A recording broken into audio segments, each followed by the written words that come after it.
जय हिंद दोस्तों, होप आप सब बहुत अच्छे होंगे। मेरा नाम है प्रद्युम्न और आप देख रहे हैं विजिबल वर्ल्ड। तो दोस्तों, आज हम जिस मुद्दे पर बात करने जा रहे हैं वो इंटरनेशनल बिरादरी में एक बहुत बड़ा मुद्दा है और हाल ही में ये मुद्दा बहुत चर्चे में रहा है। तो ये चर्चे में क्यों रहा और मुद्दा क्या है, इस बारे में बात करेंगे हम आज। तो हम बात करने जा रहे हैं द इजराइल पैलेस्तीन कॉन्फ्लिक्ट के बारे में। तो बेसिकली हम आज के इस वीडियो में बात करेंगे इजराइल और पैलेस्तीन के हिस्ट्री के बारे में और इजराइल के फॉर्मेशन के बारे में। मतलब 957 बीसी 1957 बीसी टू 1948। तो ये वीडियो का फर्स्ट पार्ट है। अगला पार्ट बहुत जल्द ही अपलोड होगा और उसमें हम इजराइल और अरब देश वॉर के बारे में बात करेंगे और प्रेजेंट सिचुएशन के बारे में बात करेंगे। तो बिना टाइम वेस्ट किए वीडियो को आगे बढ़ाते हैं। तो ये जो आप देख रहे हैं ये मैप है मिडल ईस्ट का।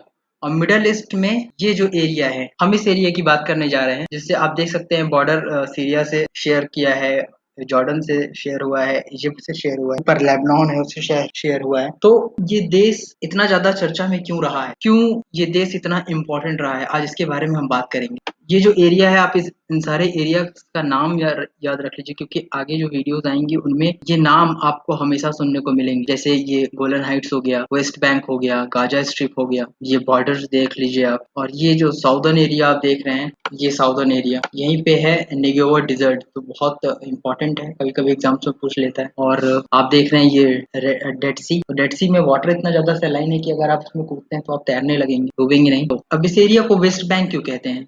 देखिए, और इसको वेस्ट बैंक कहलाने का एक रीजन है कि ये जो एरिया आप देख रहे हैं, ये यहाँ पे एक नदी बहती है जिसका नाम है जॉर्डन।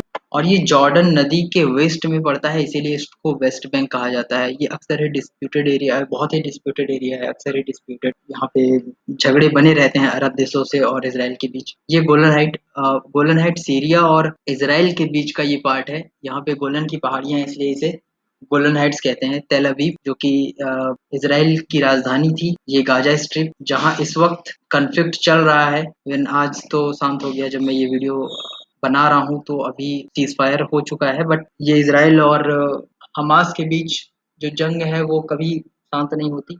अक्सर ही लॉन्च पैड रहते हैं और यहाँ से रॉकेट लॉन्चेस होते रहते हैं दोनों देशों से। तो अभी इसको शांत नहीं कहा जा सकता। हाँ, बट हाँ, कुछ दिनों के लिए थोड़ी शांति हो गई है। तो इस एरिया को हॉली लैंड कहा जाता है। हॉली लैंड मतलब पवित्र स्थान। देखिए, पवित्र स्थान इसको किस लिए कहा जाता है, क्योंकि ये जो स्थान है, जो ये एरिया आप देख रहे हैं जेरूसलम, ये जेरूसलम 3 कम्युनिटीज के लिए बहुत ज्यादा इंपॉर्टेंट है। मतलब एक तो मुस्लिम, दूसरा ज्यूज और तीसरा क्रिश्चियन। तीनों के ही मॉन्यूमेंट्स और बहुत इंपॉर्टेंट मॉन्यूमेंट्स यहाँ पे स्थित हैं। जैसे मुस्लिमों का अलक्सा मास्क, ज्यूज का टेम्पल माउंट और क्रिश्चियंस का भी एक बहुत ही इम्पोर्टेंट मॉन्यूमेंट है, जो जहां पर ईसा मसीह को फांसी दी गई थी। ठीक है, तो इसको और भी नामों से जाना जाता है, जैसे Israel, Al Sham, Levant, Canaan, Palestine and the promised land.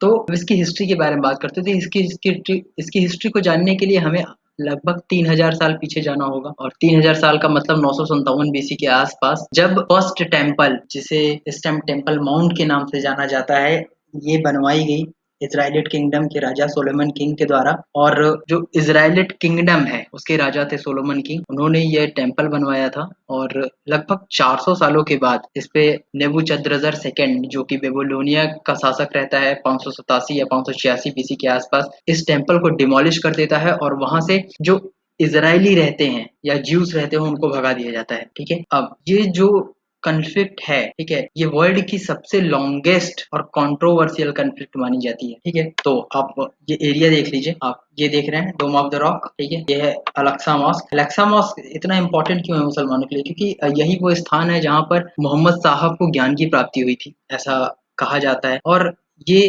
पहला माउंट है, मतलब पहला टेम्पल है जिसे टेम्पल माउंट के नाम से जाना जाता है। और मुस्लिम्स इसे अल हराम अल शरीफ भी कहते हैं। इसी में एक मॉन्यूमेंट है जो क्रिश्चियंस के लिए बहुत ज्यादा इंपॉर्टेंट है, क्योंकि उसी जगह पर ईसा मसीह को फांसी दी गई थी या उनको लटकाया गया था। और ये एरिया जो है, ये है ओल्ड जेरूसलम सिटी के, ये है वेस्टर्न वॉल। ये बहुत पवित्र वॉल मानी जाती है, लोग बाहर से इसकी पूजा भी करते हैं। ठीक है, तो ये एरिया हमेशा डिस्प्यूटेड रहता है। ये इस एरिया पर इंटरनेशनल गवर्नमेंट जो है, यूएन, उसका अधिकार है। फिलहाल 1967 तक था, 67 के बाद इस पर इसराइल का अधिकार हो गया। 6 डेज वॉर के बाद अरब कंट्रीज इस एरिया को हार गई और तब से इजराइल ही इसका करता धरता है। और 1994 में जो जॉर्डन है, जॉर्डन के साथ एक एग्रीमेंट साइन हुआ जिसमें इस एरिया का जो कार्यभार है वो जॉर्डन को सौंप दिया गया। तो जॉर्डन अभी इसकी देखरेख करता है। बात करते हैं 90s के टाइम की, जब 19th सेंचुरी में ओटोमन एम्पायर अपनी पूरी ताकत खो रहा था या खोने वाला था, तो उस समय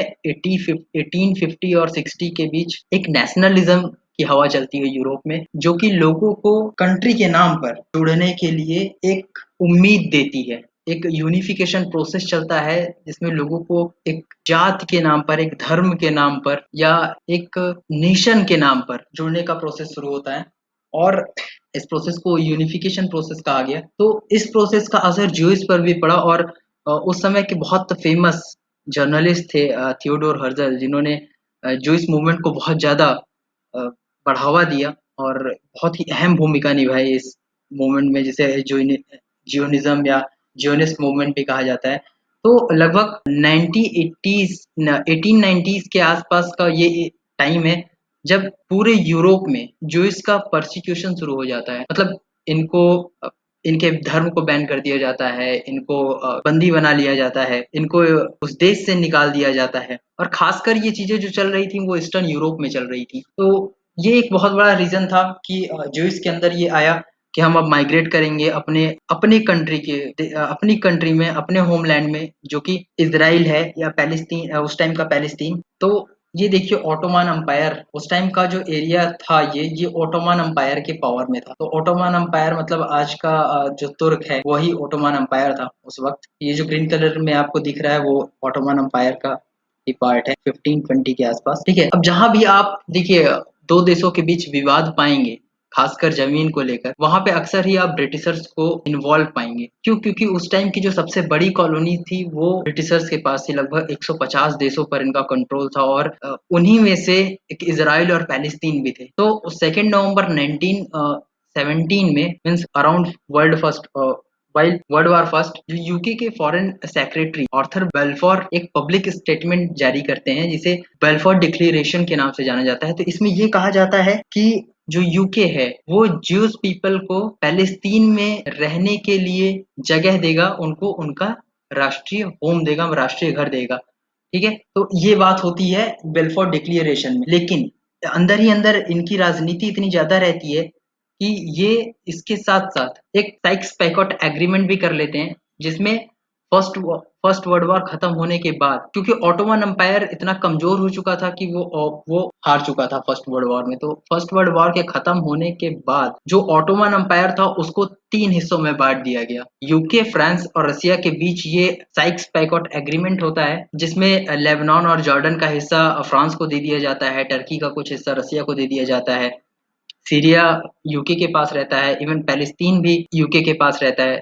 और यूके क्या करता है कि फर्स्ट वर्ल्ड वॉर के टाइम में ही अरब्स कंट्री जो हैं उनके साथ भी एक एग्रीमेंट करता है कि आप ऑटोमन एम्पायर के खिलाफ विद्रोह कर दें और इस विद्रोह के बदले में हम आपको पैलेस्तीन दे देंगे, ठीक है। तो आप यहाँ पे देख रहे हैं कि पहले उसने उन लोगों से कहा कि हम ये चाहते हैं कि ज्यूस वहां रहें, उसके बाद फिर पैलेस्तीन को अपने ही अंडर में रखा और फिर अरब से भी प्रॉमिस कर लिया कि हम आपको पैलेस्तीन देंगे, ठीक है। तो ये कभी चाहते ही नहीं थे कि ये चीजें कभी सुधरे, ठीक है। तो ये जो उस टाइम का the British mandate of Palestine जो है वो ये है कि ये जो सीरिया वाला हिस्सा है, सीरिया वाले हिस्से यूके के अंडर में रहा, ये लेबनान और जॉर्डन फ्रांस को दे दिया गया, टर्की का कुछ एरिया दे दिया गया रशिया को, और ये जो एरिया आप देख रहे हैं जो इस पैलेस्तीन, ये एरिया यूके ने अपने अंडर में ही रखा, ठीक है। अब देखिए around 90 after first world war migration start हो जाती है, क्योंकि बेल्फोर डिक्लेरेशन में भी तो यही कहा गया था ना कि हम कोशिश करेंगे कि ज्यूइश अपने कंट्री में वापस जाएं, वहां पे उनको उनका घर मिले। तो इस बायकॉट, ये जो डिक्लेरेशन थी, डिक्लेरेशन के हिसाब से जो ज्यूइश थे वो पैलेस्तीन में बहुत बड़ी संख्या में माइग्रेट होने लगे। तो वहां पे जब माइग्रेट होने लगे तो वहां पे जो अरब्स थे उनको प्रॉब्लम होने लगी। तो जो ब्रिटिशर्स थे उन्होंने क्या किया कि डिवाइड एंड रूल पॉलिसी अपना दिया कि वहाँ के जो मतलब अरब पैलेस्टीनियन हैं या फिर ज्यूइश हैं, क्रिश्चियन हैं उन सब के लिए अलग-अलग पॉलिसी या अलग-अलग रूल बना दिया। तो जो संख्या पैलेस्तीन में ऑटोमन एम्पायर के टाइम में 3% हुआ करती थी, वो आगे चलकर 30% हो गई। अराउंड 90-30 1930s के आसपास। तो और इसके साथ वो क्या करते थे कि जो जूस वहाँ आ रहे थे वापस, वो वहाँ पे ज़मीन खरीद रहे थे। ज़मीन खरीदने के साथ-साथ वो अपनी कॉलोनी बनाने लगे थे, ठीक है? तो इसे जूस सेटलमेंट के नाम से भी जानते हैं कि जैसे मैं आपको दिखा दूँ, जैसे मान लीजिए ये एक घर है, ये एक घर है और ये एक घर है।